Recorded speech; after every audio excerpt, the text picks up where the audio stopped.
Olá, que bom encontrar você de novo. Está começando hoje a temporada 2021 do AB Solar Inside, o programa sobre energia solar fotovoltaica. E a gente começa a temporada falando de novos negócios e perspectivas diante das movimentações em torno do marco legal de geração própria de energia. E quem está acompanhando tudo de perto e vai ajudar nessa roda de conversa hoje é a Bárbara Rubim, que voltou ontem de Brasília e tem informações fresquinhas para a gente, né, Babi? Bem-vinda! Obrigada, Pri. Obrigada a todo mundo que está acompanhando a gente nessa nova temporada aqui do AB Solar Inside. A gente está numa época super movimentada do nosso setor, em que a gente está fazendo, né, essa movimentação e esse esforço mesmo para conseguir aprovar o marco legal que vai trazer o direito do consumidor de gerar a própria energia. E com isso, Pri, como você bem colocou, a relevância aqui desse nosso programa hoje para a gente discutir os modelos de negócio que já estão em prática hoje no Brasil e o que pode vir aí com esse marco, que aproveitando para já dar uma pincelada do que a gente viu em Brasília nesses últimos dias, dizem que tem tudo para agora finalmente ser votado na próxima semana. A expectativa de votação é na terça ou quarta-feira da semana que vem. E a AB Solar vai estar em Brasília também acompanhando tudo isso e informando vocês. Eu imagino que todo mundo que está nos acompanhando hoje está doido para saber as suas informações. Ao longo aqui do programa, a gente vai trazer as informações fresquinhas da Babi. Bom, a temporada deste ano do Inside tem novidade. Nós teremos 2 blocos aqui no programa. O primeiro com um convidado especial, debatendo os temas, e um segundo bloco com uma mesa de debates. E você pode mandar perguntas para a gente o tempo todo, durante o programa. Você vai lá no chat e manda pergunta para a gente. A equipe da AB Solar está fazendo a curadoria e vai separar para a gente poder responder. Então vamos começar com a mensagem do Portal Solar, que é o anfitrião do programa de hoje.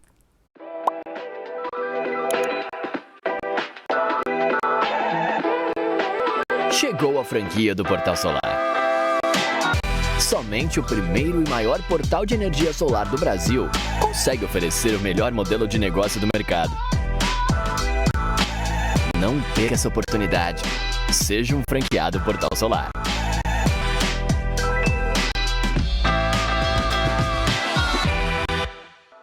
www.portalsolar.com.br.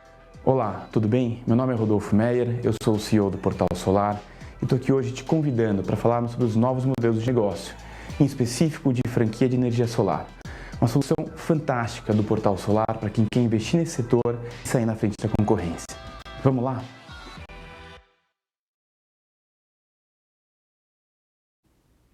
Bom, vocês viram aí que a gente acabou de ouvir uma palavrinha do Rodolfo Meyer, que é o CEO do Portal Solar, e vai estar com a gente ao vivo logo mais nessa mesa redonda, junto com a Carolina Reis, do Meu Financiamento Solar, e o Bruno Reis, da Gênix Solar. E já está pronto para entrar no ar aqui com a gente o Rodrigo Marcolino, que é sócio da Axis Renováveis. Bem-vindo, Rodrigo! Você é um jovem empreendedor que apostou em um modelo de negócio que para muita gente ainda é pouco conhecido, né? Que é a geração distribuída compartilhada. Eu queria começar pedindo para você explicar o que é esse modelo e quais as perspectivas de negócio que você enxerga aqui no Brasil. Muito obrigado pela apresentação, Priscila. Muito boa tarde para você, Babi, todo mundo. Agradeço pelo jovem também. Já fiquei animado aí com as primeiras palavras da Babi, né, com relação aos avanços aí que a gente potencialmente deve ter para o marco legal da geração distribuída logo na semana que vem. Falando aqui um pouco, né, sobre o modelo de negócio da geração compartilhada, o que a gente sempre diz é que a geração compartilhada é um dos maiores vetores de democratização da geração distribuída, né? Acho que essa palavra é a palavra de ordem da geração compartilhada, é democratizar a geração distribuída, né? Para derrubar uma série de mitos aí que a gente vem escutando nas últimas semanas. Então, por que a gente fala em democratização, né? Porque uma residência ou um comércio, eventualmente pode ser que tenha o interesse, né? A gente sabe que mais de 90% dos brasileiros têm o interesse de gerar sua própria energia, mas eventualmente pode ser que não tenha condição para isso, né? Não tem condição do ponto de vista de não ter um telhado adequado, não tem espaço, ou não bate sol direito, o sombreamento é muito grande. E a geração compartilhada ela vem para resolver o problema desse consumidor, né? Ela possibilita a esse consumidor instalar o sistema gerador num local diferente onde ele vai consumir essa energia, né? O sistema é instalado num lugar e o consumo acontece em outro lugar. E aí, esses consumidores, mais de um consumidor, né, que tem interesse nessa modalidade, eles vão se juntar por meio de um consórcio, de uma cooperativa, e ainda vão conseguir se beneficiar dos ganhos de escala, de instalar um sistema só maior para atender todo mundo, ao invés de pequenos, muitos sistemas, né? Então, é uma série de benefícios que essa modalidade regulatória traz. Tem uma série de entraves ainda que impediram que essa modalidade crescesse na medida que todo mundo esperava que ela crescesse, né? E acho que a gente vai ter um espaço aqui para debater do marco regulatório, do marco legal que está vindo aí. A gente está só escutando. Voltou. Agora você voltou. Estão me vendo? Estamos. Pode Beleza. Continuar. Então vamos lá. Tranquilo.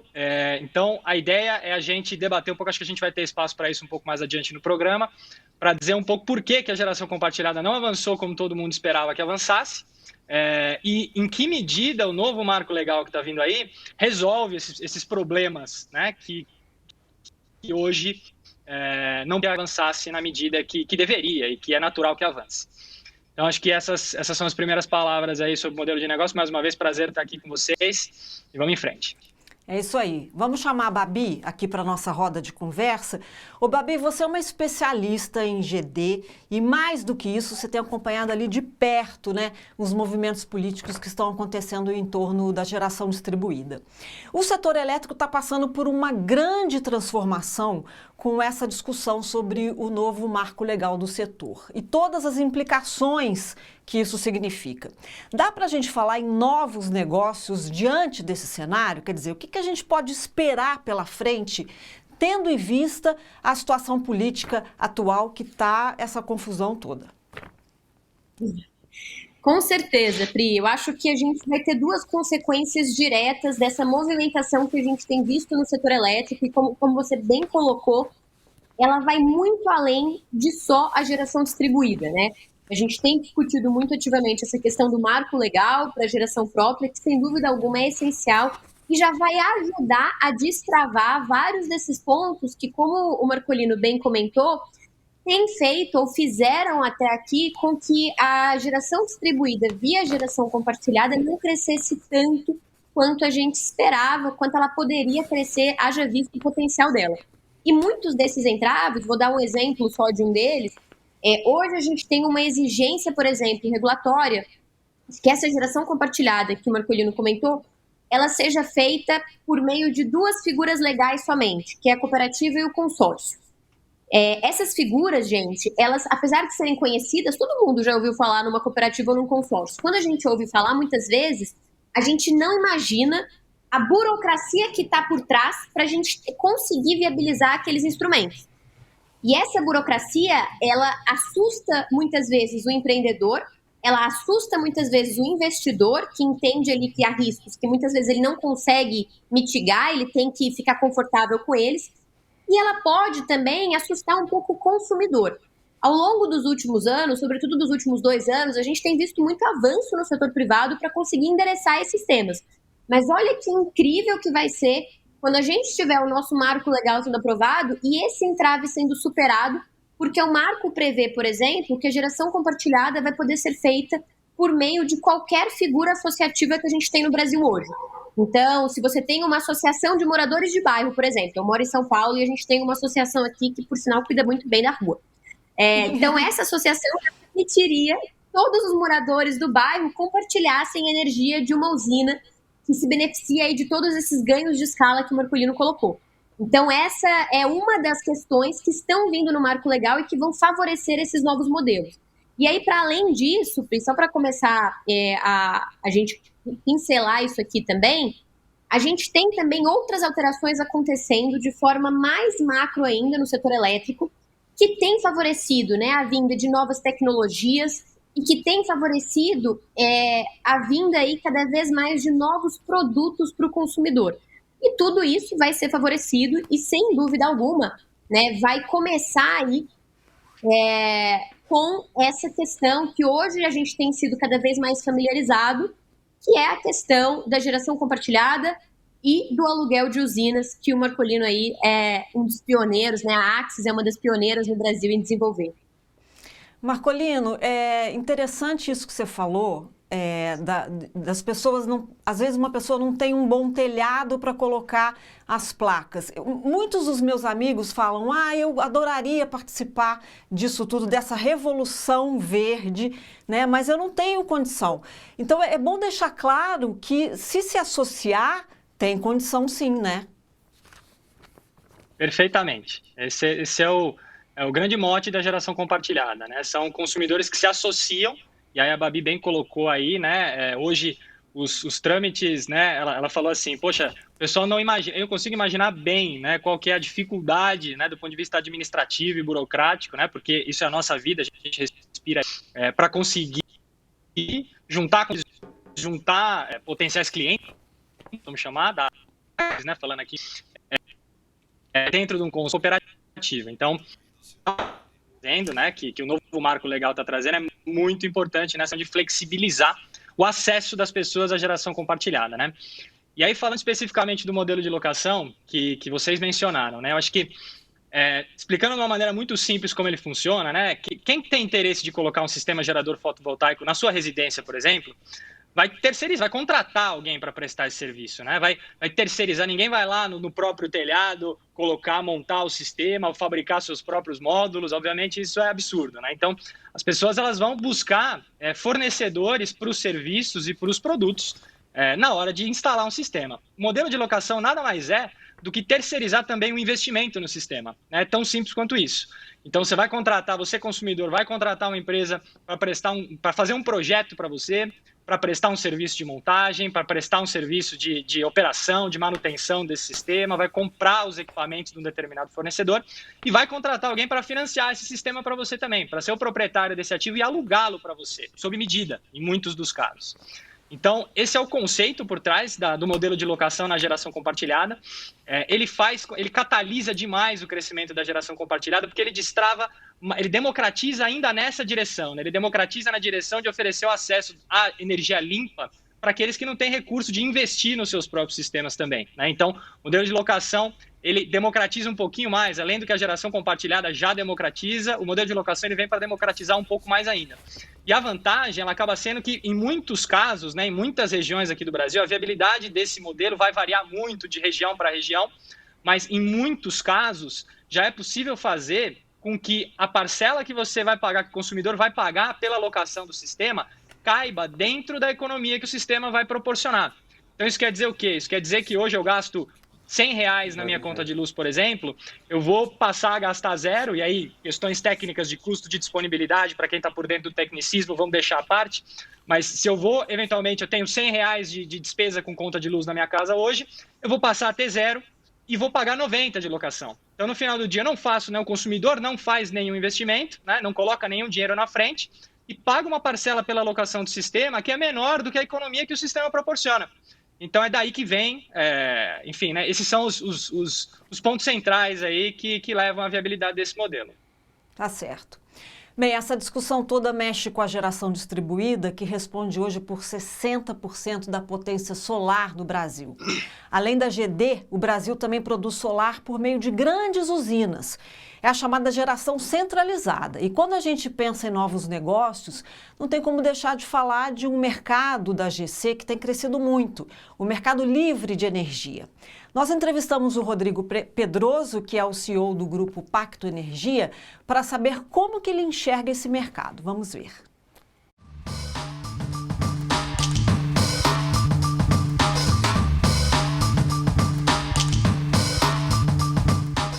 Bom, eu acho que antes de entrar nas perspectivas para a solar, a gente tem que abordar o mercado livre em si. Atualmente, o mercado livre ocupa uma parcela minoritária de apenas 32% de participação no mercado total de energia. E há ainda uma sinalização do Ministério de Minas e Energia de que até 2026 esse mercado esteja completamente liberalizado. Então, dentro dessa perspectiva de completa liberalização do mercado, sem dúvida alguma, a participação da energia solar no mercado livre de energia ela é bem promissora, uma vez que os projetos de energia solar são desenvolvidos com maior facilidade do que das demais fontes que podem aí atender ao mercado livre. Então, a energia solar, o Brasil conta com uma questão de irradiância solar praticamente uniforme em todo o seu território nacional, inclusive naqueles submercados onde se tem um preço elevado de energia no mercado livre, no caso do submercado Sudeste e Centro-Oeste. Então a gente tem regiões bastante atrativas como o norte de Minas Gerais, o estado de Goiás, o estado do Mato Grosso. Então a gente tem ali boas perspectivas e condições de instalação desses projetos numa velocidade e numa dimensão muito grande.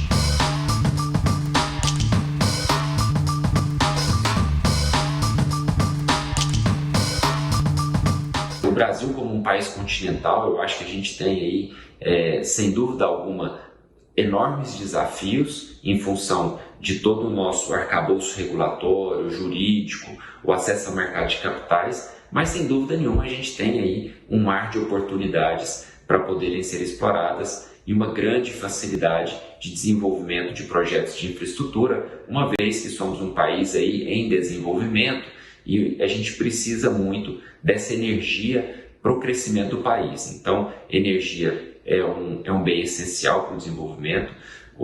Nenhuma nação consegue se desenvolver e crescer sem um insumo básico da energia. E como todos os países em desenvolvimento, o Brasil não é uma exceção, a gente tem também uma oportunidade dentro da infraestrutura, que é o setor elétrico. Sem dúvida nenhuma, eu afirmo que dentro do setor de infraestrutura, que seria um dos setores aí com maior potencial de crescimento dentro do país, a energia ela é, sem dúvida alguma, uma grande beneficiada, uma vez de que o insumo básico de toda a infraestrutura é o acesso à energia como mola propulsora do desenvolvimento de qualquer nação. O Pedroso levantou algumas bolas importantes. Eu queria começar ouvindo a Babi. Primeiro, sobre os pontos que o Pedroso abordou, hein, Babi? Acho que, de fato, ele trouxe uma tendência muito importante sobre a qual a gente fala muito no setor elétrico, que é a tendência de liberalização do mercado. Então, hoje, de fato, a gente tem um movimento que já está previsto e já tem acontecido dentro do setor elétrico, que é o quê? A gente reduzir gradualmente os limites para que os consumidores possam migrar para o mercado livre na qualidade de consumidores livres. Por que eu estou dizendo isso, gente? Porque hoje a gente tem dois patamares de migração para o que a gente chama de ambiente de contratação livre. Em um patamar, o consumidor só consegue migrar comprando energia de fontes incentivadas, de fontes renováveis com algumas características especiais. E num patamar acima, ele consegue migrar comprando energia de qualquer fonte que exista hoje, que esteja disponível. Então, esse patamar de baixo é que está sendo reduzido e esse patamar de cima está sendo ampliado. Então, estou fazendo essa explicação que pode parecer um pouco técnica, gente, mas só para contar para vocês que, assim, até 2024, que é a previsão que a gente não vai ter, pelo menos não do que está previsto hoje já em portaria do Ministério, uma ampliação do número de consumidores que pode ir para o ambiente de contratação livre. A gente só vai ter essa mudança de patamar entre esses consumidores que hoje já podem ser livres, já podem estar aí no ACL, como a gente fala. Mas essa é uma tendência muito forte e existe sim uma determinação para que em janeiro de 2024, a ANEEL, que é a agência que regula o nosso setor e que todo mundo já está, honestamente, às vezes até um pouco cansado de ouvir falar, sobretudo na GD e no contexto da revisão da 482, de que a ANEEL apresente um estudo para liberalizar esse mercado. E aí, quando a gente fala em liberalizar o mercado, gente, acho que um ponto importante aqui para o que o Pedroso também começou a colocar é que isso não significa que a geração distribuída, que hoje, como você colocou, é responsável por 60% do solar, vai deixar de existir. Só significa que ela vai ganhar novos contornos e novas possibilidades de modelos de negócio. E aqui já fica também um pouco da provocação de que, sem dúvida alguma, as empresas que hoje são focadas somente em GD, né, dentro da 482, dentro do nosso marco legal, devem começar a olhar para essas possibilidades de abertura como possibilidades de desenvolver novos negócios, porque esse mercado já é acessível para elas e, sem dúvida alguma, vai ser cada vez mais relevante para a continuidade e para o crescimento dos mercados aí de maneira geral. Marcolino, Babi falou, né? Olhos abertos.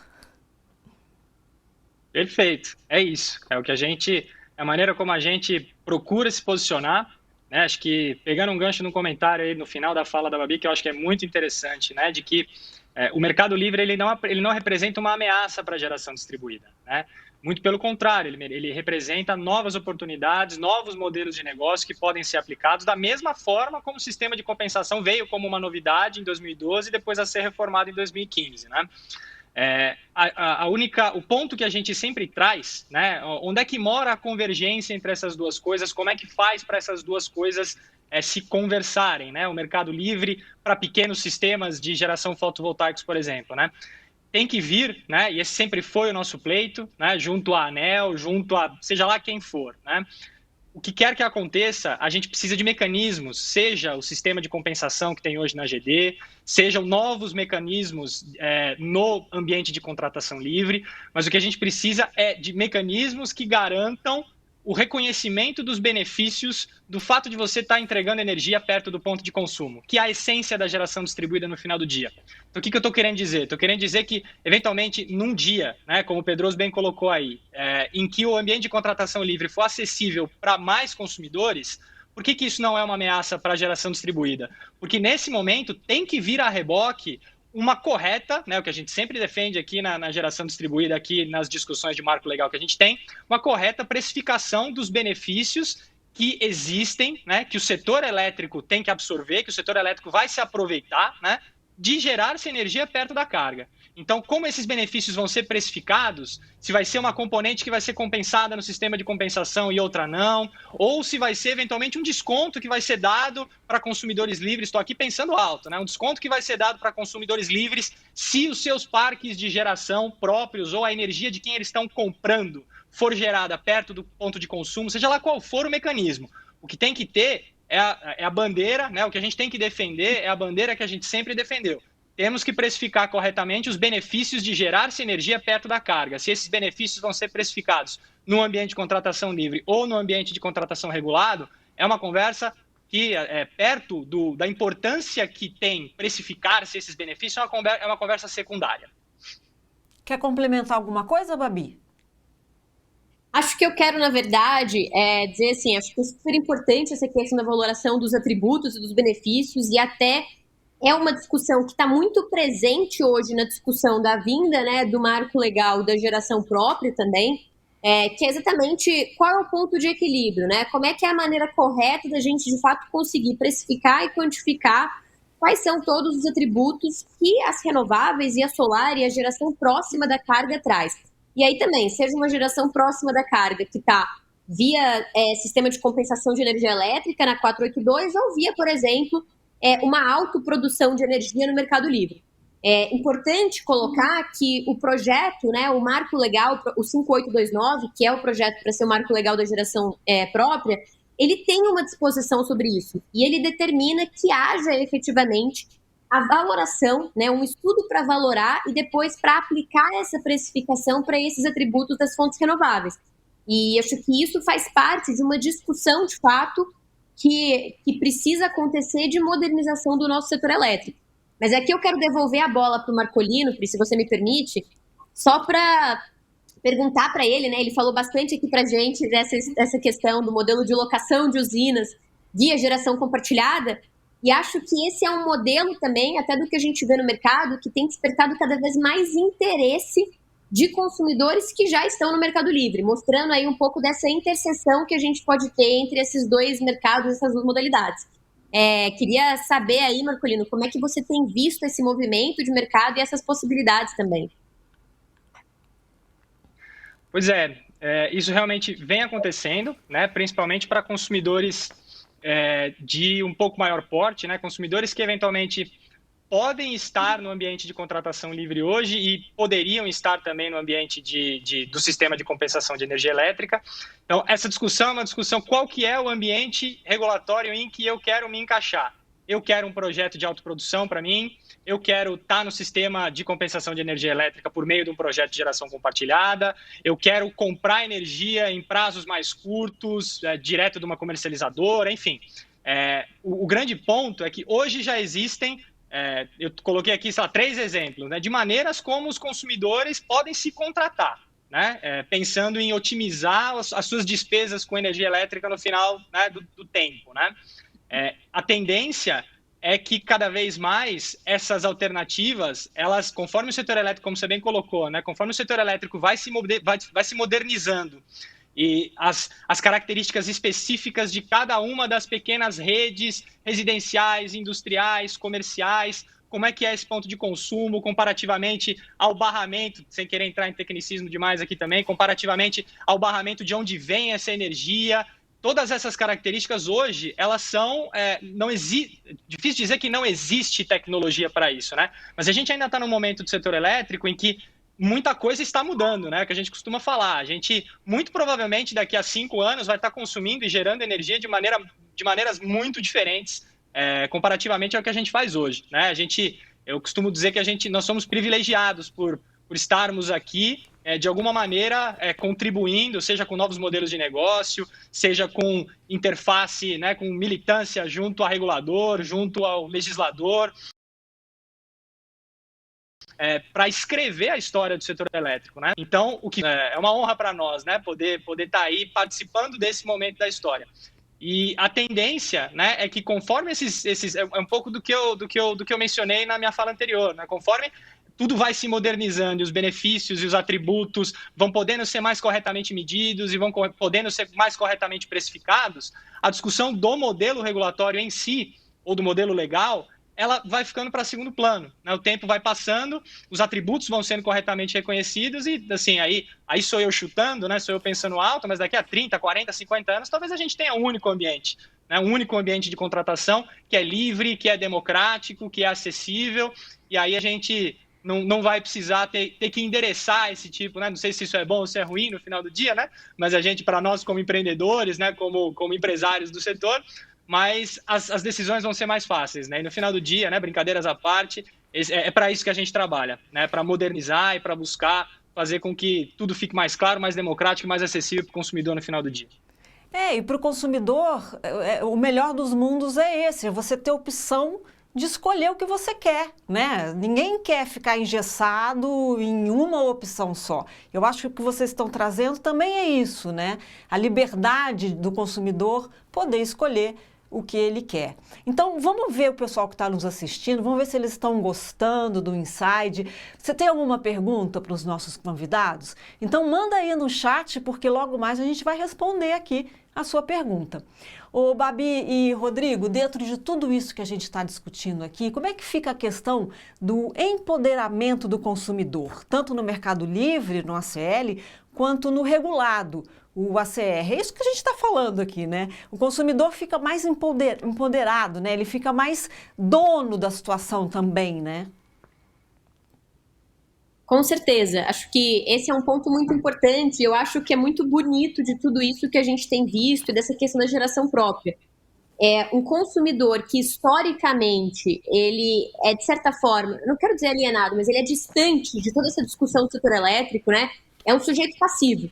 Ele recebe as determinações do governo, ele recebe a determinação de que vai ter que pagar a bandeira vermelha esse mês, ele recebe um comunicado de que, eventualmente, a tarifa vai subir ou de que a gente vai ter que reduzir o nosso consumo de energia elétrica por causa da situação dos reservatórios. Esse consumidor que recebe tudo isso, agora ele passa a contribuir de uma forma muito ativa, né, gerando a própria energia e escolhendo como é que ele quer se relacionar com esse setor todo. E acho que esse empoderamento ele tem outros reflexos. Né, um reflexo de um consumidor que começa a prestar mais atenção nas cobranças, por exemplo, da sua conta de luz, que quer entender o que está sendo cobrado. Eu lembro que uma conversa que eu tive anteriormente, inclusive com o Pedroso mesmo, nosso convidado, a gente estava discutindo exatamente como é que essa questão da geração própria, seja, né, no mercado livre, seja no mercado cativo, ela dá mais esse senso crítico do consumidor. Porque se você vai num restaurante, né, e você só tem uma opção de prato, você não vai nem pedir para olhar o cardápio. E aqui a gente está falando de um consumidor que a vida inteira teve um único prato para comer e agora vai ganhar a possibilidade de olhar para um cardápio e poder escolher e poder questionar por que aquelas opções estão ali naquele cardápio. Eu acho que esse é um movimento, sem dúvida alguma, muito importante, muito relevante que a gente está vivendo. E a gente está aqui exatamente para passar as informações, né, Marcolino? Isso que você falou, a gente está fazendo parte dessa história, porque para você poder optar, você precisa ter informação. Perfeito. E acho que vai além, né? Acho que a Babi colocou uma coisa que é bastante interessante, né? O consumidor, a partir do momento que ele passa a ser mais ativo sobre a sua conta de luz no final do dia, ele passa a participar de maneira mais ativa, ele começa a prestar mais atenção, eventualmente, em coisas que ele já poderia estar prestando atenção, mas que, por alguma razão, acabaram ficando sublegadas aí num grau de importância inferior. Né? Eficiência energética, por exemplo. Né? Medidas de eficiência energética é o que a gente costuma dizer aqui. Né? Antes de eu dimensionar um sistema gerador para um consumidor, eu quero olhar para o seu consumo. Então, não adianta, você consome 1.000 kWh por mês. Primeira coisa que eu vou fazer aqui, vou construir um sistema gerador para dar 1.000 kWh para você. De repente não faz sentido. De repente os seus 1.000 kWh poderiam virar 900 kWh se você tivesse um consumo de energia mais eficiente num determinado equipamento que não está indo legal, de repente tem alguma alternativa para eficientizar a sua carga antes da gente começar a falar de geração própria. Então, tudo isso acaba ficando mais catalisado, né? Esse tipo de iniciativa, ele começa a brilhar mais aos olhos dos consumidores a partir do momento em que ele se sente mais empoderado de trocar o seu fornecedor de energia elétrica, né? Então, isso é uma coisa, né? Eficiência energética é uma das verticais aí de eficientização do setor elétrico. Muitas outras existem, né? Em países em que os seus SEBs, né, os seus setores elétricos estão mais maduros já, se fala muito sobre resposta da demanda, por exemplo. Né? O que é a resposta da demanda? A resposta da demanda é você criar preços para consumidores de baixa tensão, consumidores residenciais, consumidores comerciais de pequeno porte. É você criar mecanismos de estímulo, de preço para esses consumidores, de modo a fazer com que eles gerenciem o seu consumo ao longo dos dias e ao longo dos meses, de maneira a buscar equilibrar a oferta com a demanda, sempre. Né? Então, como é que se faz isso? Se faz isso com sinal de preço. Né? Então, olha, a energia, no momento em que se mais consome energia, ela tem que ser mais cara, né? Por alguma razão. Né? Exatamente para dar o sinal para o consumidor que aquela não é uma boa hora para ele consumir. Né? Então, se tem um equipamento que eventualmente ele vai ligar no momento em que a energia está mais cara, ele poderia ligar no momento em que a energia é mais barata, poxa vida, se ele pode tomar essa decisão e ele tem um estímulo financeiro, inclusive, para tomar essa decisão, ele vai tomá-la, né? Ele vai fazer, e isso vai fazer com que o sistema elétrico como um todo trabalhe em harmonia. E né? se beneficie, né? A ideia, né, Exato, todos se beneficiam, né? Porque no final do dia, no momento em que um consumidor deixa de consumir uma energia num horário que é mais caro, por exemplo, ele não contribui para que essa energia fique ainda mais cara. Porque se ele consumisse essa energia, ele ia contribuir para que esse preço aumentasse ainda mais, causando ainda mais distorções, ainda mais assimetrias no setor elétrico. Então, são dois exemplos aqui, um deles, né, que me vem à cabeça, né, que fazem parte, né, dessa discussão de como fazer com que o consumidor tenha um papel mais relevante dentro do setor elétrico, de maneira também a torná-lo mais eficiente, não só para ele, mas para o setor elétrico como um todo. Eu adoro ver esses jovens empolgados, assim. Fale, Babi, você pode sempre falar. Não, Pri, eu só queria fazer um gancho aí com uma coisa que o Marcolino colocou, porque se a gente pegar a fala do Marcolino, a gente percebe que muito dessas possibilidades que vão empoderar o consumidor também vão precisar ser entregues, né? Assim, elas são frutos, em geral, de uma oferta que também é um modelo de negócio. Então, a gente já tem em outros países, por exemplo, em que existe mais essa granularidade de preço, essa resposta de demanda, ou até a inserção mais robusta de novas tecnologias, como questão de armazenamento, ou a questão mesmo, né, de veículos elétricos, de usinas híbridas, vários produtos ou várias empresas que se organizam para fazer, por exemplo, né, a gestão do consumo do consumidor, que é exatamente o consumidor tem a opção de saber quando é que ele deve consumir ou não, quando é que é melhor ele ligar ou desligar o equipamento. Mas ele não vai fazer isso, né, assim... O Marcolino vai fazer isso, o Pedroso vai fazer isso, eu talvez faça isso, mas a maior parte dos consumidores não vai fazer isso. E aí, então, ele contrata uma empresa que vai fazer isso para ele e vai ganhar uma parte da economia ou dos ganhos que ela conseguir trazer. Em países em que a gente tem, por exemplo, a Inglaterra, um mercado mais liberalizado, a gente já tem ofertas de venda de energia, né, porque lá é permitido, porque o mercado é livre. Aqui no mercado cativo a gente não fala em venda de energia, mas que, por exemplo, o consumidor consegue contratar um plano de energia em que se ele tiver um carro elétrico, ele vai pagar um preço muito mais baixo para carregar, por cada quilowatt-hora, para carregar aquele carro de madrugada. Se ele gerar a própria energia, ele pode escolher um plano em que, em X horas do dia, ele vai injetar a energia na rede e vai ser remunerado por isso, dependendo da hora em que ele fizer essa injeção. Se ele quiser ter a certeza de que ele só está comprando energia de fontes renováveis, ele pode pagar um adicional ainda no plano dele para conseguir aí ter esse certificado de utilização só de energias renováveis. Então, é toda uma gama, de fato, de produtos que surgem a partir dessas possibilidades, a partir desse empoderamento do consumidor. E acho que muito do que a gente tem que pensar, né, e eu sei que quem está ouvindo a gente pode estar falando assim, mas, gente, a gente está falando de modelo de negócio, de repente esse povo está falando aqui de resposta de demanda, né, de revisão do setor elétrico, mas é porque vai surgir disso, né, gente? Acho que a provocação é para despertar vocês também, para começarem a pensar nas novas possibilidades que vão surgir com essas questões. É isso mesmo. O papo está ótimo e a gente vai continuar falando, vai continuar nessa toada aqui. Mas eu vou chamar para essa conversa outras pessoas. Você fica aí que vai ser logo depois do break. São 45 segundinhos. Então não sai daí. Chegou a franquia do Portal Solar. Somente o primeiro e maior portal de energia solar do Brasil consegue oferecer o melhor modelo de negócio do mercado. Seja um franqueado Portal Solar.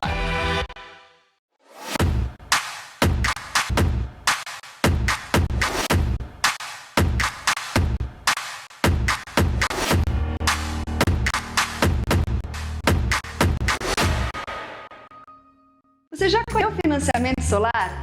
Somos a solução digital Banco BV para financiar energia solar. Aumente suas vendas, financie seus clientes. meufinanciamentosolar.com.br. Viu? Já estamos de volta, foi rapidinho. Eu quero chamar aqui para entrar na nossa conversa o Rodolfo Meyer, a Carolina Reis e o Bruno Reis. Bem-vindos, Rodolfo, Carolina, Bruno. Obrigado, Priscila. Boa tarde, pessoal.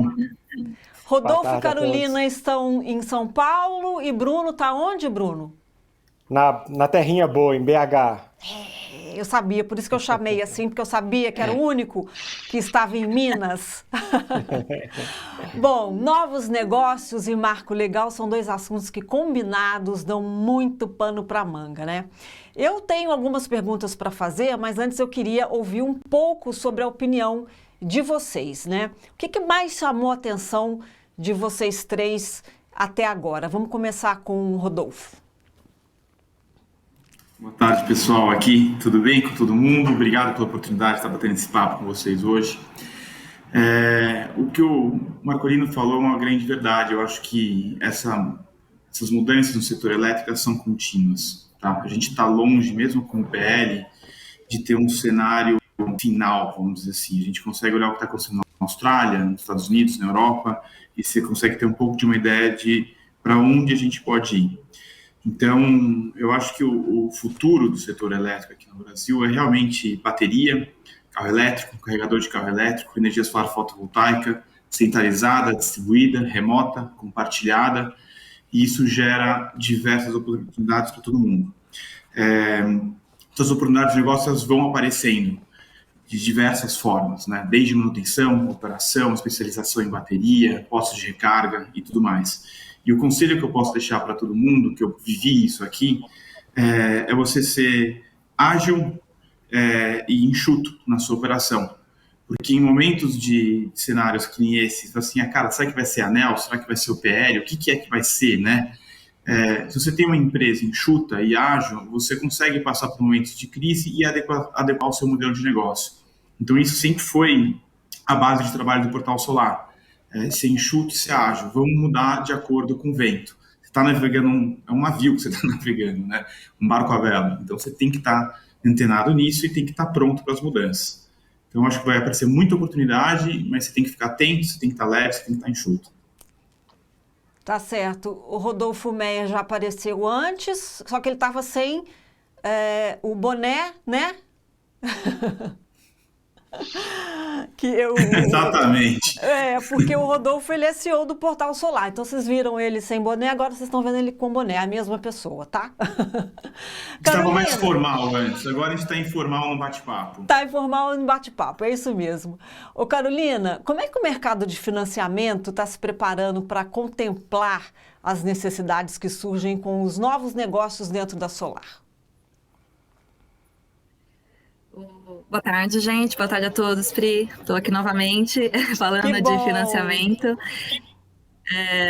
Realmente, o mercado de financiamento, eu falo aqui pelo BV, né? Pelo Banco BV, a gente está com um apetite muito grande, né? No setor, sempre acreditou muito na energia solar e já sentindo o aumento dessa demanda e a necessidade do que o setor tá crescendo de volume, basicamente, a gente separou operações que antes eram operacionalizadas através do Portal Solar e a gente criou uma operação que trouxe autonomia para a forma de gerir esse financiamento, que é através da plataforma dedicada do Grupo Votorantim, que é o meu financiamento solar, né? Então, através dessa plataforma, a gente está com uma operação muito robusta para atender todos os integradores do setor, tanto no meio físico quanto digital, e com capital suficiente para suportar esse aumento que triplicou de 2020 para cá. Então, assim, acho que basicamente a gente vai continuar abraçando essa popularidade que está cada vez mais aumentando e é impressionante a quantidade de clientes da classe C, B, que financiam o sistema fotovoltaico. Isso é impressionante ver o quanto está se popularizando, né? Então, respondendo, estamos totalmente preparados no que tange todos os perfis, assim, de negócio, geração distribuída, seja para residencial, comercial, de pequeno, médio, grande porte, geração remota, sistema para o Mercado Livre e também agora sistema híbridos, né, que vai vir com tudo aí para um novo modelo de negócio, que é o armazenamento de energia também, né? Quem está então, nos estamos assistindo... muito... Desculpa, pode continuar. Não, eu só estava finalizando que a gente está muito ansioso aí, estamos preparados para esse momento. Tá certo. Bom, quem está assistindo e olhando a telinha viu aí o nome da Carolina Reis, que ela é gerente de negócios do meu financiamento solar. Eu só quis falar isso de novo, porque tem gente que está só escutando, então ficou agora bem esclarecido. E, Rodolfo, deixa eu voltar com você. O Portal Solar tem uma atuação muito forte na cobertura das notícias sobre o setor. Na sua opinião, qual que é o papel da imprensa especializada diante das discussões em torno do novo marco legal? Eu acho que o papel da imprensa especializada é, em primeiro lugar, ser isenta e trazer a realidade para as pessoas. Então, no ano passado, a gente fez 3 spin-offs aqui, separou as operações, como a Carolina falou, o meu financiamento saiu do Portal Solar, e nessas mudanças entrou o InfoSolar, que é uma plataforma separada, focada em desenvolver artigos, conteúdo e informação para o mercado. E a nossa preocupação aqui é que essa informação seja, sim, digerida e trazida para o consumidor de uma forma, assim, contendo veracidade. Por que eu falo isso?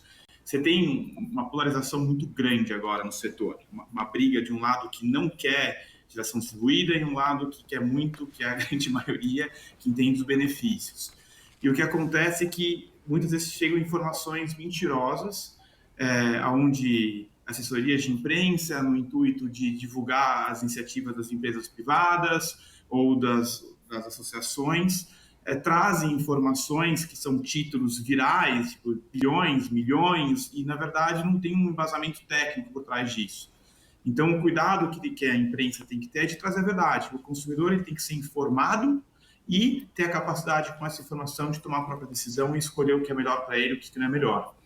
Então, a gente vem buscando trazer conteúdo diário, inédito, e também tentando trazer a verdade de uma forma isenta. Então, acho que esse é o papel da imprensa, o que me entristece um pouco no Brasil, porque não é o que você vê em todos os canais hoje em dia. Eu vejo que uns lados tendem para um ponto, outro para o outro, enfim, e eu gosto muito da opinião. Eu acho que o jornalista tem que digerir aquilo, o jornalista tem que saber, entender sobre o tema, e falar, cara, eu acho que de um lado você tem isso, do outro lado você tem outro, são essas duas coisas, o que você, consumidor, acha? Está aqui para você tomar a decisão. Então, essa é a minha visão sobre esse papel do setor de notícias nesse momento. Que bom saber que você pensa assim. Nem, Bruno, você quer complementar? Eu queria complementar até na fala do Rodolfo e falar que é isso, que existe as fake news dos dois lados, falando que o setor solar vai acabar se a PL não passar, e foi muito o que o Rodolfo falou. Então, com a ANEEL ou com a PL, o setor vai continuar, é um movimento sem volta. É isso mesmo. E a isenção é fundamental nesse momento. É fundamental.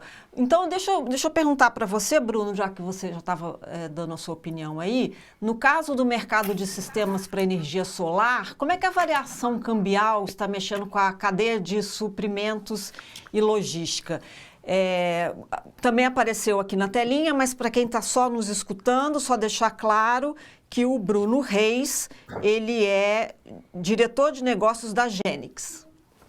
Isso. Eu falo que essa pandemia foi o alinhamento dos astros. Então, a gente já vinha numa cadeia de semicondutores que compõem tanto o inversor como os painéis num ponto de saturação, e com a pandemia a cadeia de suprimentos erodiu. Então, começou-se faltando vidro, depois faltou silício, agora está faltando silicone, e nesse momento a gente vê as coisas começando a regularizar. E em cima disso a gente tem a parte logística também, que o mundo todo está tentando tirar atraso, e a China é o fornecedor de N tipos de materiais para o mundo inteiro. Então, logística sobrecarregada, e essa montanha-russa que é o dólar aqui no Brasil, que um dia a gente está sonhando com a Disney, no outro dia o máximo que a gente sonha é ali na esquina, né? Não tem muita complicação, então isso faz com que... No outro dia, você que está em Belo Horizonte, no máximo pode pensar em ir para Juiz de Fora, né? No máximo. E olha, Juiz de Fora ainda está muito longe, porque com a gasolina no preço que está, fica complicado. E as empresas acabam tendo que se proteger da flutuação do cambial, e isso faz o preço subir. Abraçar esse risco é um problema para os distribuidores aqui no Brasil, não só do solar, como de todas as outras. A própria gasolina que eu citei agora há pouco, existe essa proteção que tem que ser feita para as flutuações. Isso acaba gerando um custo geral no serviço, nos materiais e tudo. Ô, Carol, isso deve influenciar também no seu setor de financiamento, né? Sim. Aqui o consumidor ele é muito sensível a qualquer informação e a qualquer momento, né, do país, né, principalmente agora em pandemia, né. Então a gente vê muito adiamento de financiamento, porque o consumidor ele fica um pouco receoso com tudo que houve e com tudo que está passando pela situação do país, né, mundial, né. Então realmente isso dá uma retraída e isso afeta mesmo. Tá certo. Bom, vamos abrir o espaço aqui para as perguntas do chat, e eu vou colocar também aqui na nossa conversa a Babi e o Marcolino. Eles ficaram quietos aí um pouquinho, espero que ninguém ficou comendo pão de queijo enquanto eu estava aqui falando. Eu quase tive para fazer, por isso, só porque o Bruno deixou com vontade. Mas eu me segurei. Você se segurou, que bom. Mas vai ter que arrumar, tá difícil de arrumar um pão de queijo bom em São Paulo, hein? Eu acho que aqui em São Paulo é difícil. Aqui em São Paulo é muito difícil. Deixa eu ver aqui, que eu acho que a produção do AB Solar Inside já conseguiu reunir algumas perguntas para a gente fazer. Então, deixa eu ver aqui, olha. A primeira do Eric, da Solinvictus Energia. O que se tem feito diante de tanta dificuldade mediante as concessionárias? Por que elas vêm apresentando cada vez mais obstáculos para a liberação e aprovação do cliente / consumidor? Quem quer responder essa primeiro? Posso começar? Então vai lá, Babi. Eu acho que tem algumas questões aí, sabe, Pri? Eu acho, primeiro, existe uma vontade crescente das concessionárias de energia de barrar o crescimento do nosso setor. A gente tem que lembrar, gente, que o serviço de distribuição de energia elétrica é um monopólio. Então, são grandes grupos econômicos que estão acostumados a não ter competição. E aí, quando eu digo não ter competição, eu não estou só falando sobre a ótica da geração própria de energia. Eu estou falando que é um grupo que não tem competição para prestação de serviço para o consumidor também, né? Mesmo que só consuma energia elétrica. Então, por exemplo, Durante a pandemia, no final do ano passado, os lucros das concessionárias subiram, mesmo com tudo que a gente viveu. O número de reclamações no PROCON pelo serviço prestado pelas concessionárias mais que triplicou.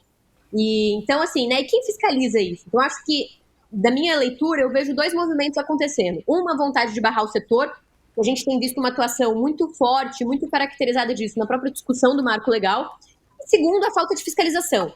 Né? Quando você é um monopólio, o único prestador de serviço, você controla quem acessa a sua rede, quanto que como, quando e quanto, né? E não tem ninguém em tese, né? Assim, em tese tem, mas na prática não tem ninguém que está te penalizando, cobrando uma postura ética e cobrando uma postura sua que seja de acordo com as normas, fica fácil você fazer o que quer e acabar aí subjugando e trazendo uma série de prejuízos para o consumidor.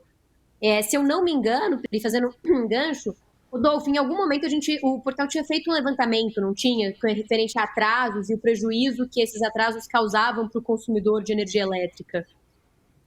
Rodolfo? Sim, exatamente. A gente tinha um processo de acompanhamento das conexões muito grande, inclusive a gente fez isso recente aqui num outro projeto, e se encontra muita inconsistência nas informações. Então, a gente fez um levantamento com base nos dados da ANEEL sobre a conexão dos sistemas fotovoltaicos. Porque a gente estava tentando entender realmente qual que é o prazo real que está acontecendo. E o que a gente descobriu é que não confere as informações. A gente descobriu que o que está informado lá no site da ANEEL, que é reportado pelas distribuidoras, não é o prazo real que o cliente recebeu a conexão no sistema dele. A gente tem casos que a gente olha lá no sistema e já mostra que o cara está conectado e ele fala, cara, não, nem instalaram o relógio de luz aqui ainda. Então, o que a Babi falou, falta muita fiscalização. E daí, quando você olha, a gente está falando de provavelmente dezenas de milhares de sistemas fotovoltaicos sendo instalados por mês já, você entende o que o atraso gera em perda financeira. Porque se o cara instala um sistema fotovoltaico e demora 3 meses para conectar, são 3 meses que ele não recebeu pelo aquele investimento dele. Multiplica isso por milhares de sistemas, o prejuízo é gigantesco. Isso sem se mencionar o caso que o Marcolino já viveu isso, e tem companheiros que viveram, que é o atraso nos sistemas de maior porte. Aí o negócio fica mais complicado ainda. Pode demorar muito mais que 2, 3 meses. Então, realmente, falta fiscalização. E é isso... Diga, Babi. É Babi ou Carol? Desculpa. Carol? Não, eu ia falar que isso também reflete no financiamento, né? Porque um atraso para homologação também gera inadimplência do cliente, né? Ele fica contando que vai ter já o benefício naquele prazo que ele escolheu de carência, né? Então isso também reflete bastante para a gente. Tá. E tem um agravante ainda que as distribuidoras têm suas empresas de integração e instalação fotovoltaica. Então, em determinado momento, elas acabam puxando a sardinha para o lado delas, nesse ponto também. E aí, só se eu puder complementar, né? Já falamos de problemas... Vocês podem tudo. Quem quiser complementar, complemente. Obrigado. Agora eu estou empoderado aqui. Se empoderou. Igual os consumidores aqui na geração distribuída. Já citaram aqui, né? Já citaram problemas com atraso nas solicitações de acesso, parecer de acesso. O Rodolfo citou aí problemas com obra de rede, né, e conexão de usinas de maior porte. Né, já tive obra parada há 1 ano, né, não conseguindo conectar. Obra pronta, na verdade, sem conseguir conectar por 12 meses, né, por conta desses problemas que o Rodolfo mencionou. Falamos de concorrência desleal, né, muitas vezes, né, aí use-se o termo que for mais adequado, né, mas enfim, concessionárias distribuidoras com suas próprias empresas de geração distribuída, e acrescentando mais problemas de faturamento, né, então depois que a usina já está conectada, é o crédito que não é reconhecido da maneira correta, é o tributário que não é aplicado da maneira correta, é ressarcimento que não é feito no prazo e no volume correto. Então, depois, né, mesmo depois que todos esses problemas, que são os problemas de que todo mundo mais fala, né, que são os problemas antes da conexão do sistema, de repente você acha que o sistema está conectado, maravilha, estou livre de todos os problemas, daqui para frente estou voando em cruzeiro. Mentira. Então, coloca aí mais pelo menos uns 6 meses, 8 meses, até a situação realmente começar a ficar justa, né, em termos do faturamento que a concessionária distribuidora faz. Eu vou dar uma de chata talvez um aqui. novo modelo de negócio, falando do tema do programa aqui, talvez um novo modelo de negócio seja a fiscalização das empresas de distribuição de energia. Talvez esse seja um modelo novo ainda, talvez não exista esse modelo ainda no mercado. Bom, falar de fiscalização atualmente é complicado, né? Em vários setores. Ô, Rodolfo, aproveitando que você falou e eu te interrompi, eu tenho uma pergunta para você, não foi do chat não, é uma pergunta que a gente preparou mesmo. O seu portal está com várias novidades, né? Eu queria que você contasse para a gente o que vem por aí, o que o mercado de franquias tem a ver com isso. Perfeito. A gente separou as 3 empresas, o meu financiamento saiu aqui da operação do Portal Solar, e a gente decidiu lançar um modelo de franquia do Portal Solar. E por que a gente olhou para esse mercado de franquia? A gente começou testando vários modelos no ano passado, e o que a gente percebeu é que, por mais que você pegue empresas com muita experiência, existe um gap muito grande pela instalação, estou falando no padrão das instalações e como elas são feitas. Existe ainda muita reclamação do cliente, porque é vendido uma coisa, é prometida uma geração maior, entrega uma geração menor do que é prometida, equipamentos de corrente alternada, enfim, que são utilizados que não são de qualidade, falta de proteção e tudo mais. E a gente recebeu uma demanda muito grande dos instaladores por uma padronização disso. Então a gente falou assim, cara, por que não, seguindo assim isso, o Brasil é um mercado, tradicionalmente um mercado onde as franquias prosperam, então é um dos principais lugares no mundo onde se tem franquias. A gente observou outras franquias do setor, tem conseguido imprimir um padrão de qualidade legal e tem crescido. E assim, está na hora de a gente decidir tomar uma definição aqui na plataforma, e a gente criou essa padronização do Portal Solar. E com isso a gente consegue fazer com que tanto empresas do setor que já atuem, que são nossas parceiras, entrem dentro desse umbrella, desse guarda-chuva, e comecem a receber técnico, auxílio regulatório, projeto, engenharia, apoio em grandes obras, apoio em vendas, garantia, segurança. A gente tem uma operação de monitoramento remoto de todos os projetos que a gente instala, a gente tem 24 horas, 7 dias por semana, a gente fica acompanhando a produção, a gente tem algoritmos que prevêem falha nos sistemas. Então a gente trouxe toda uma solução que, na verdade, é o que eu gostaria de ter como cliente. Tudo que eu fiz na minha vida até hoje, eu sempre fiz assim, faça para os outros o que você gostaria que fizessem para você. Então, o que a gente está montando aqui é um modelo onde o meu cliente vai sair satisfeito, custe o que custar. Ele vai receber um produto bom, um produto que vai gerar energia de uma empresa especializada, que vai dar uma garantia e vai arcar com os compromissos assumidos por ela. Então, veio daí essa necessidade. Eu sentia muito uma falta de padronização. E preparando também para o grande boom, que é o que eu acredito que vem, gostem ou não gostem, que são as baterias e os carregadores de carro elétrico. Assim, olhando a longuíssimo prazo, essa energia vai ser arbitrada por baterias inteligentes conectadas na rede. Então, essa é a nossa visão. Então, uma franquia que entrega para o cliente tudo que eu gostaria que entregasse para mim, e preparada para migrar esses clientes para produzir a própria energia com bateria e carregadores de carro elétrico, que é o que eu quero ver na garagem da turma daqui para frente, quando chegar num custo bom. Mas já tem coisa legal no mercado. Você vê que está chegando. Então, veio daí essa necessidade. Tá certo. Vamos voltar aqui um pouquinho para as perguntas do chat. O Márcio Gondim, que é da GDN Solar, ele perguntou o seguinte: como é que funcionam as questões... Espera aí que eu estou com um problema aqui de visão da minha lente, mas espera aí. Como funcionam as questões legais de formação de uma cooperativa ou consórcio para a GD compartilhada? A energia produzida na cooperativa só pode ser compartilhada por consumidores dentro da mesma concessionária de energia? Quem que pode responder isso? Babi, tá doida para começar? Vai, Babi. Obviamente a Bárbara. Babi. Esse é com você mesmo. A boca tá coça. Então vamos lá, Babi. Acho que está certíssimo assim, a questão. A energia só pode ser compensada para consumidores que façam parte da cooperativa, tá, gente? E que estejam na mesma área de concessão.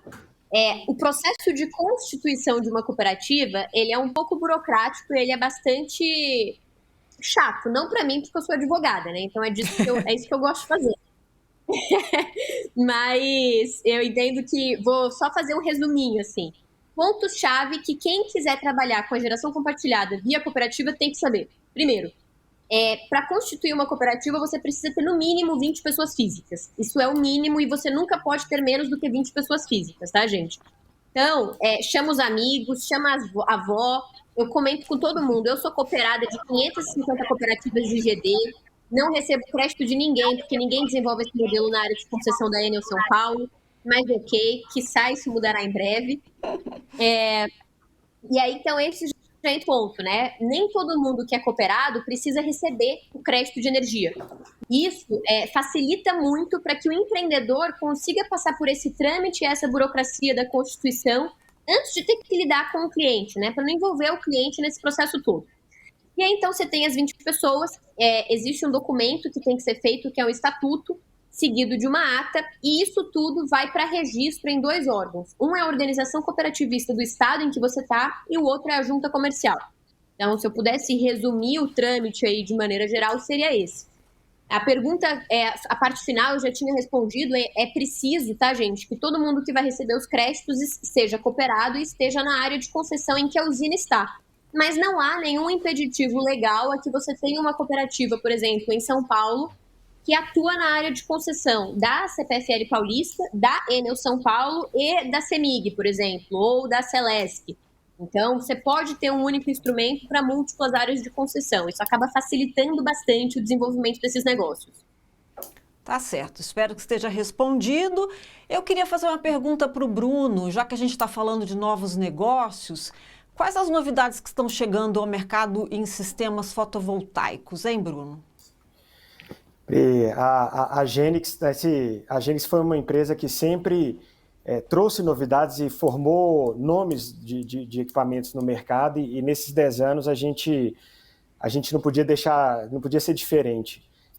A Genix está trazendo uma linha de inversores string de altíssima geração, e também na parte de microinversão, que é o nosso carro-chefe, a gente está com a 3ª geração aí de microinversores, a linha HM em exclusividade. Até puxando um gancho do Rodolfo, pode vir, gente, comprar inversor com carregador solar aqui na Genix, que o preço já está muito bom. O mercado já baixou bem o custo disso, e nós estamos vendendo igual pão quente aqui. Igual pão quente, aquele pãozinho quentinho. Pãozinho quentinho, com a manteiguinha derretida aqui de Minas. Uma manteiguinha derretidinha. Alguém mais quer complementar? Ou a gente vai seguir? Vamos seguir porque eu tenho uma pergunta boa aqui do chat. Deixa eu achar ela aqui. A Babi definitivamente é a nossa musa. Então, essa pessoa que escreveu aqui, que não colocou nome, falou: eu queria que a Babi falasse para a gente um pouco sobre os próximos passos do projeto de lei e explicasse como que vai ser o andamento dele no Congresso, Babi. Agora que a boca coçou, que foi uma loucura agora.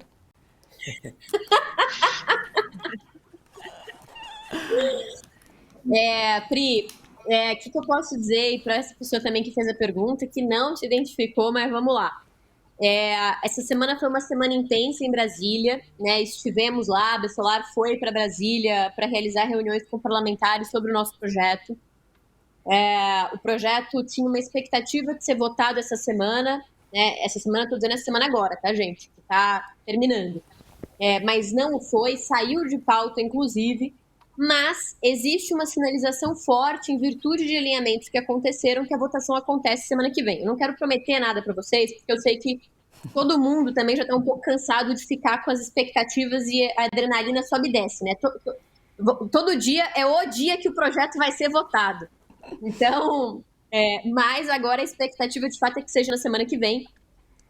Eu diria que grande parte, tá, gente, dos parlamentares da Câmara, né, dos deputados aí, os deputados em si, já passaram pelo seu processo de convencimento. Então, o que isso significa, né? Que o tema está sendo debatido amplamente dentro do Congresso e dentro da Câmara, sobretudo. Então, pode ser que a gente não tenha tido audiência pública esse ano, por exemplo, para debater isso, que eu vi que umas críticas bobas aí que algumas pessoas acabaram fazendo, mas o assunto está sendo discutido em muitas reuniões de liderança, de partido, de bancada, etc. Então já existe um processo de convencimento sobre como cada parlamentar deve votar e como cada bancada também vai ou não orientar a votação nesse dia aí que vai ser efetivamente no plenário. Então, o projeto ele tem que ser recolocado na pauta, como eu falei, isso deve acontecer na semana que vem. E aí vai para a votação no plenário da Câmara. A votação tende a ser, seguir o protocolo de, não vai ser, não, ela não tende a ser nominal, tá, gente? Para votação, para a gente saber o que cada deputado especificamente votou, tem que ter uma solicitação para isso, porque o rito não deve ser esse que vai ser seguido. Mas o que é importante dizer, a gente precisa de maioria simples para aprovar o nosso projeto. Somos 513 deputados. O que é maioria simples? É 50% mais um dos presentes. Então, não é a maioria absoluta, que seria aí 257 deputados. É maioria simples para a gente conseguir aprovar. E eu diria, óbvio que não dá para a gente...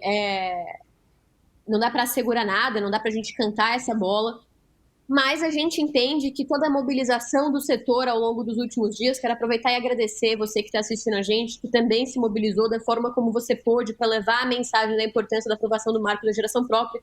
Isso tem surtido efeito no parlamento. Feita essa votação, eu não vou entrar nos ritos aqui detalhados da votação especificamente, porque todo mundo vai dormir, mas feita a votação, o assunto vai para o Senado, o projeto vai para o Senado, deve demorar umas 2 semanas, mais ou menos, depois que ele é votado na Câmara, para ele ir para o Senado, porque a mesa tem que trabalhar a redação final certinha, de acordo com o que foi votado, emenda que foi aprovada ou não foi, etc. Então é um rito regimental, eu diria.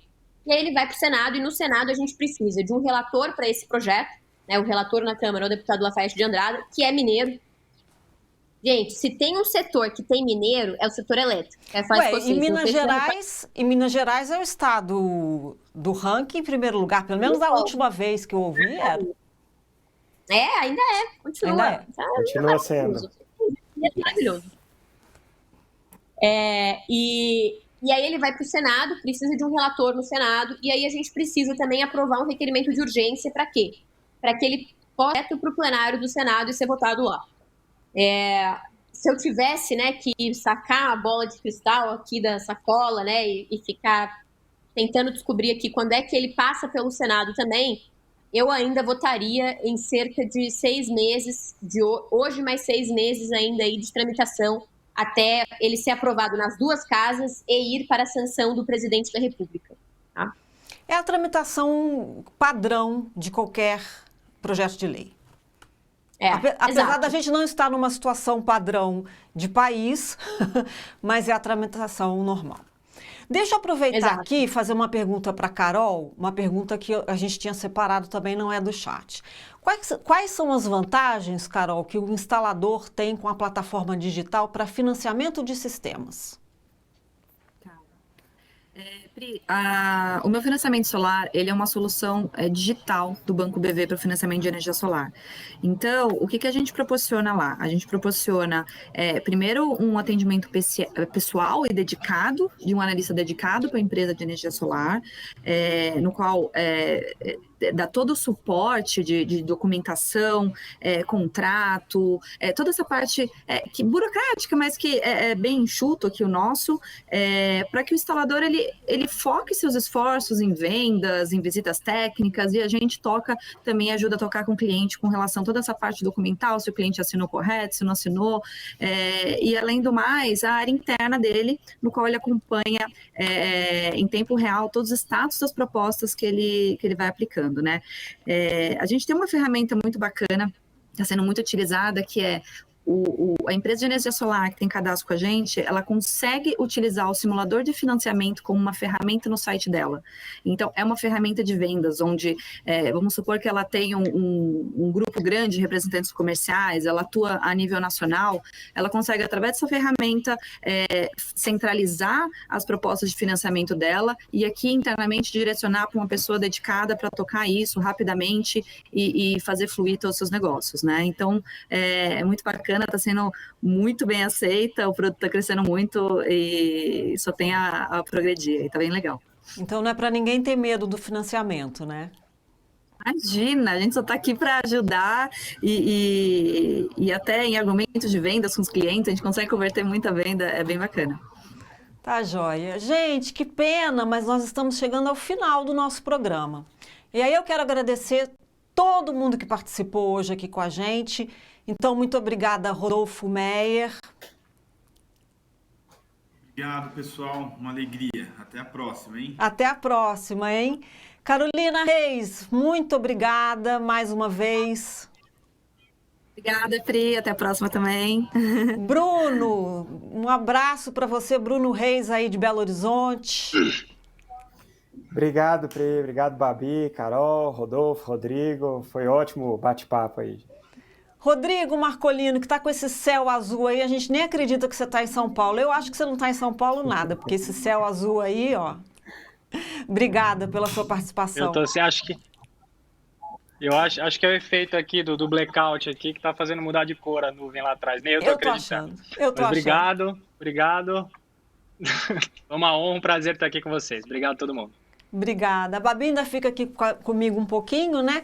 Porque, Babi, você vai continuar acompanhando as novidades de Brasília e você vai trazendo em primeira mão pra gente nos canais da AB Solar, todo mundo pode acompanhar todas as suas novidades, não é isso? Com certeza, Pri. E aí, aproveitar para contar para vocês, já tinha comentado aqui no começo do programa, que na semana que vem a gente volta para Brasília, né, para continuar as articulações aí que são necessárias para assegurar o melhor futuro possível para o nosso setor, mas também, quiçá, para acompanhar a votação do marco legal aí da geração própria e contar para você, fazer aí, te ajudar a entender passo a passo para quem está acompanhando a gente, como é que vai ser essa votação, o que vai estar acontecendo no dia. Então, a gente vai acompanhar e passar por todo esse processo juntos, como estivemos até aqui também. Vivendo na ponte aérea São Paulo-Brasília. É sempre um prazer enorme dividir a bancada com você, viu, Babi? O prazer é meu, Pri. Muito obrigada aqui pela oportunidade. Para mim é um prazer também estar com você. Espero que a gente tenha essa oportunidade de novo muito em breve. A gente vai ter, hein? Porque eu lembro a você que está nos assistindo aqui que o nosso próximo AB Solar Inside vai falar de usinas híbridas e será no dia 27 de maio às 16 horas. Então eu encontro vocês lá. Saúde para todo mundo e até mais.